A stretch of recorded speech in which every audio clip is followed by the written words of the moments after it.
हावड़ा की 15 साल की national trial qualifier rifle shooter अचानक लापता।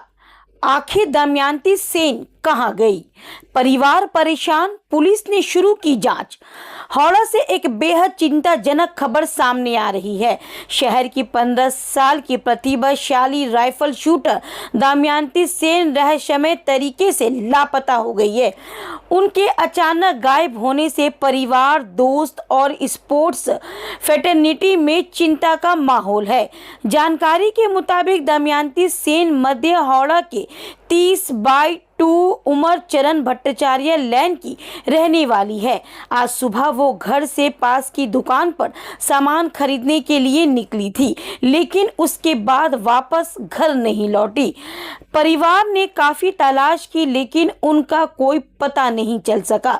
बताया जा रहा है कि दमयंती को आखिर बार हावड़ा स्टेशन के एक प्लेटफॉर्म पर देखा गया था।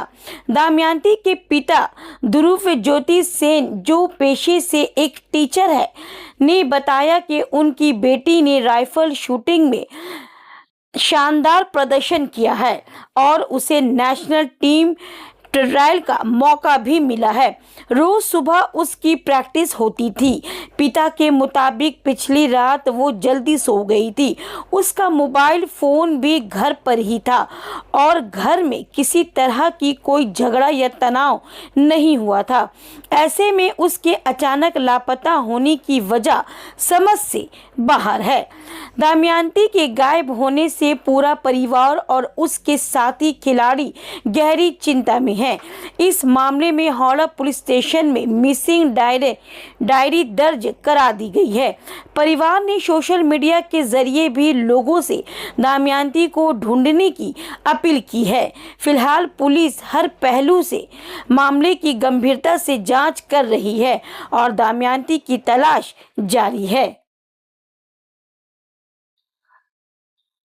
আমি ওকে বললাম যে আজকে বেশি পড়বি না, কারণ 8-9 ঘন্টা ঘুমোতে হয় খেলার আগের দিন। তা বললো না আমি বাবা আজকে পড়বো, আমার মুড তো খুব ভালো আছে, দারুণ খেলা হয়েছে, স্যারও দেখেছে, তুই স্যারকেও জিজ্ঞেস করে না। আমি বললাম না জিজ্ঞেস করতে হবে না, তুই বলছিস মানে অনেক। ও আমার কাছে কেমিস্ট্রি পড়তে বসলো, কেমিস্ট্রি পড়া হয়ে গেল, আমরা খেলাম।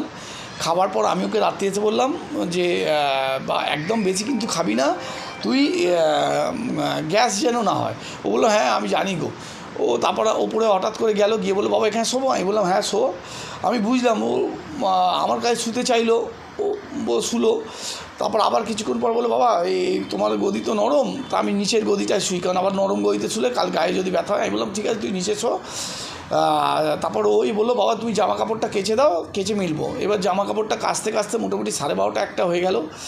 জামা কাপড়টা কেচে মেলে দিলাম, যেটা পরেও খেলবে। তারপর আমি দেখলাম যে ও প্রতিদিন রাত্রিবেলা শোয়ার আগে আমার মোবাইল দিয়ে দেয়, কারণ স্কুল থাকলে অ্যালার্ম ওর কাছে রাখে, আর স্কুল না থাকলে আমায় দিয়ে দেয়, কারণ ওই 8-9 ঘন্টা ওকে ঘুমোতে হয় বলে।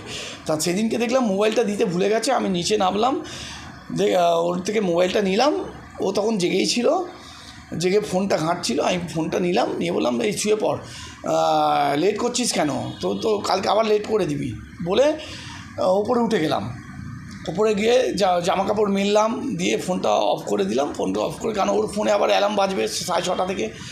আমি বললাম যে কালকে তো আমারও ছুটি, রথের ছুটি ছিল, আমার ছুটি, আমিও ভোরবেলা উঠবো না, সেই জন্য আমি চলে গেলাম ওপরে শুয়ে পড়লাম। তারপর তো আমি জানি নিজে চান টান করে রেডি হয়েছি, 9:30 সময় দেখছি মেয়ে ফোন করছে না। বাবা তুমি খেতে আছো, প্রত্যেক দিন বলে খেতে আছো, বেরোবে তো। তা আমি তখন নিচে নেমে মাকে জিজ্ঞেস করলাম মেয়ে কোথায় গো। দেখলাম গেটটা বন্ধ। মা বললো যে ও দুধ কিনতে গেছে। আমি বললাম কোথায়, তা ওকে বলেছো তাড়াতাড়ি আসতে, ভাত বসিয়ে দিয়েছো। তার আগে বউ এসে নিচে বললো যে হ্যাঁ ভাতটা বসিয়ে দাও, প্রেসারে খেয়ে যাবে। তারপর দেখছি যখন 9:30 বাজে ও আসছে না, আমার টেনশন হয়ে গেল, 10টায় বেরোতে হবে। আমি তখন বললাম মাকে আমি যাই, তাহলে ওকে তুলে নিয়ে চলে আসো, ও তো মুখ চোরা, ও দোকানে দাঁড়িয়েই থাকবে, হয়তো দেরি করে দেবে। তারপর সঙ্গে সঙ্গে আমি গেলাম, গিয়ে দেখছি নেই। তারপর তো ভাবলাম কী হলো, এখানে নেই, কালুবাজায় নেই। আমি দেখলাম যেখানে হাঁটতে যায়, গঙ্গার ঘাটের দিকে চলে গেলাম। ওখানে বললো একজন হাওড়া স্টেশনের দিকে যান, ওকে হাঁটতে দেখা গেছে, এই জামা এই প্যান্ট। আমি বললাম হ্যাঁ ঠিক বলেছে। তারপর গিয়ে দেখছি যখন অনেকটা লেট হচ্ছে 9:50, 10:15, তখন আমি সিপি সাহেবের মাধ্যমে বলরাম দা ফোন করে দেওয়াতে আমি সিসিটিভি ফুটেজগুলো দেখছি যে হাওড়া স্টেশনে ঢুকলো, গট গট গট গট করে এগোচ্ছে, আর 4-5 নম্বর প্ল্যাটফর্মে একাই ছিল। 4-5 নম্বরে ঢোকার পর আর ওকে সিসিটিভি ট্র্যাক করতে পারছে না, ব্যাস এইটাই। তারপর তো সারা রাত খুঁজলাম, কোনো টেস্ট পেলাম না।